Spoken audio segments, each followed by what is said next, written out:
ચલો નેક્સ્ટ આપણો ટોપિક છે કે આપણે મેક્સિમમ અને મિનિમમ વેલ્યુ ફાઇન્ડ કરીએ છીએ જે કોઈ ફંક્શન આપણને આપેલું છે એના માટે, બરાબર.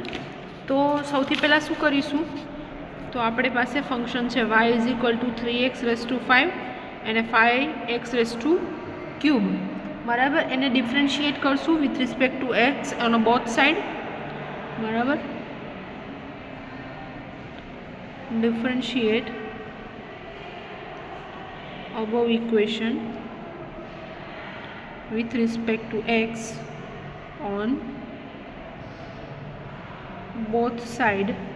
तो dy by dx is equal to 15x raised to 4 minus 15x² આપણી પાસે નોર્મલ ડિફરન્શિએટ કર્યું, બરાબર.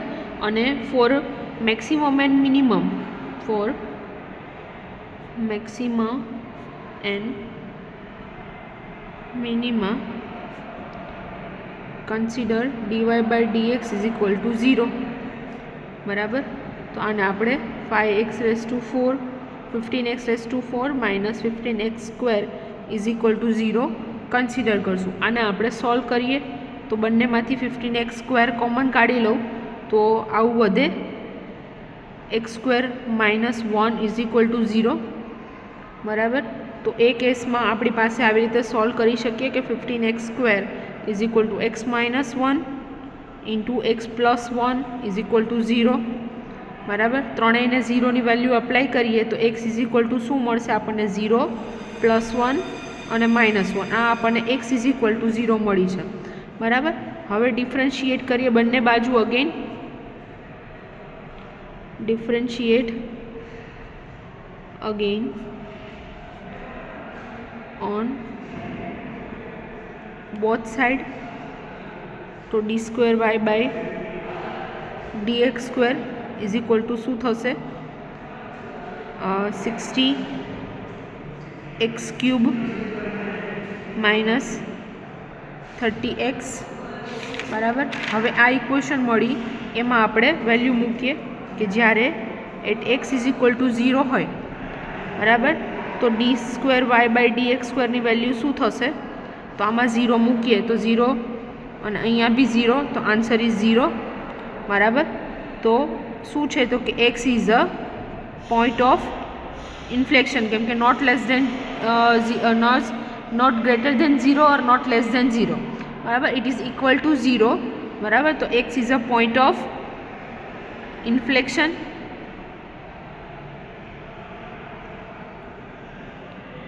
At x is equal to 1 શું છે તો વેલ્યુ મૂકીએ d² y by dx², એની અંદર વેલ્યુ મૂકશું x ઇઝ ઇક્વલ ટુ 1 મૂકીએ તો 1³ એટલે 1 અને 60 અને અહીંયા આન્સર આવશે 30, બરાબર. x which is greater than 0 થશે, બરાબર. તો આ શું છે, y ઇઝ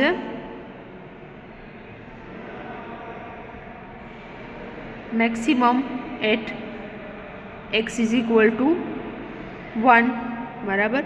અને at x is equal to -1 મૂકો છો તો શું થાય, d² y by dx² is equal to શું થશે, -1³ એટલે -60 અને +30, answer is -30 which is less than 0. તો x is equal two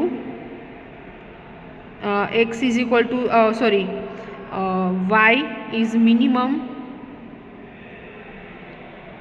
at x is equal to -1, બરાબર. તો આ ત્રણ કન્ડિશનથી આપણે મેક્સિમમ મિનિમમ વેલ્યુ છે એ ફાઇન્ડ કરી શકીએ. એટલે આ તમારો એક્ઝામ્પલ હતો ફોર મેક્સિમા એન્ડ મિનિમમ, બરાબર. આવી રીતે નંબર ઓફ ફંક્શન્સ આપેલા હશે એના માટે તમારે મેક્સિમમ મિનિમમ ફાઇન્ડ કરવાનું થશે, બરાબર. ચલો હવે બેઝિક જે સિંગલ વેરિયેબલ કન્ડિશન હતી એના માટેના બે એક્ઝામ્પલ હતા, for maximum minimum and for extreme point. એ બંને એક્ઝામ્પલ આપણે જોઈ લીધા, બરાબર. હવે નેક્સ્ટ કન્ડિશન છે આપણી પાસે કે constraint multivariable optimization problem with inequality constraint, બરાબર. આપણે આગળ જ અહીંયા જોયેલું હતું, બરાબર, કે આપણી પાસે મલ્ટિપલ વેરિયેબલ છે વિથ નો કન્સ્ટ્રેન્ટ, અને એક બીજું છે કે મલ્ટિપલ વેરિયેબલ વિથ ઇક્વાલિટી અને ઇનઇક્વાલિટી કન્સ્ટ્રેન્ટ. તો એમાંથી ઇક્વાલિટી કન્સ્ટ્રેન્ટવાળો ટોપિક છે એ આપણે સ્ટાર્ટ કરીએ છીએ. તો એના માટે છે ને ઇક્વાલિટી કન્સ્ટ્રેન્ટ માટે બે મેથડ છે આપણી પાસે, direct substitution and Lagrange multiplier method. બરાબર. ડાયરેક્ટ સબસ્ટિટ્યુશન મેથડ શું છે તો કે in this method the value of any variable from the constraint set is a put into the objective function. Directly આપણને જે વેલ્યુ આપેલી હોય ડાયરેક્ટલી આપણે ફંક્શનમાં પુટ કરીએ અને સોલ્યુશન એનું ફાઇન્ડ કરીએ છીએ. બરાબર. એટલે ડાયરેક્ટ સબસ્ટિટ્યુટ કરવાનું છે કોઈ પણ આ વેરિયેબલ જે આપેલું છે એને, એટલે ડાયરેક્ટ સબસ્ટિટ્યુશન મેથડ, જેના ઉપરના એક્ઝામ્પલ આપણને નથી પૂછાતા. બરાબર. અને નેક્સ્ટ મેથડ છે લાંગ્રાજ મલ્ટીપ્લાયર મેથડ. તો શું છે તો એનું જનરલ કન્ડિશન આપણે પ્રોબ્લેમ શું છે એ જોઈએ. બરાબર. મેથડ શું કહેવા માગે છે તો કન્ડિશન છે કે consider general problem with n variable and m equality constraint. બરાબર. એટલે કે ધારો કે f ઓફ એક્સનો ફંક્શન છે. બરાબર. જેમાં g ઓફ એક્સનું વેરિયેબલ છે. બરાબર. જે ઇઝ ઇક્વલ ટુ 1 2 3m સુધી, અને આપણી પાસે કન્ડિશન છે ઇક્વાલિટી કન્સ્ટ્રેન્ટ માટેની. બરાબર. તો એના માટે આપણે ડિફાઇનાઇટ ફંક્શન પહેલાં તો બનાવીએ. બરાબર. F X is equal to summation of J is equal to 1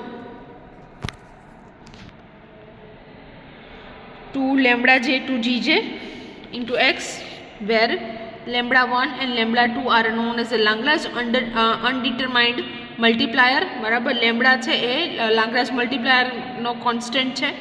necessary condition શું છે for extreme of lambda find કરવા માટેના તો del L upon del x I is equal to del F upon del x is equal plus summation of m raise to j is equal to 1 lambda j del g i upon del x I is equal to 0.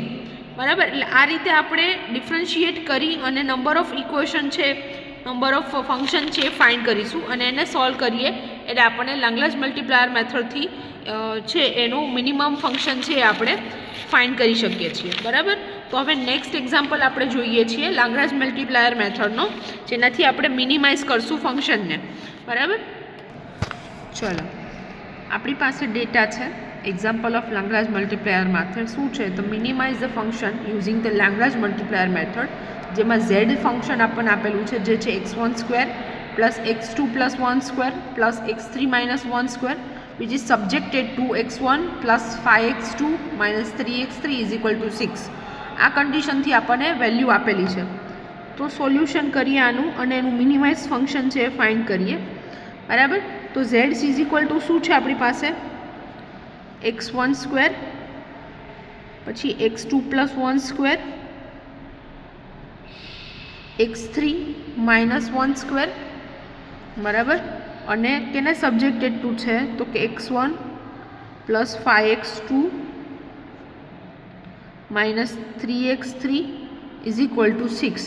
આ આપણને પહેલી condition ડેટામાં આપેલી છે. બરાબર. તો હવે આ જે ઇક્વેશન છે એમાં કોઈ પણ એક અનનોન આપણે રાખી અને આખું ઇક્વેશન છે ક્રિએટ કરીશું, જેથી બે અનનોન હોય તો આપણે સોલ્વ કરી શકીએ. બરાબર. એના પછીનું કોઈ ત્રણ અનનોન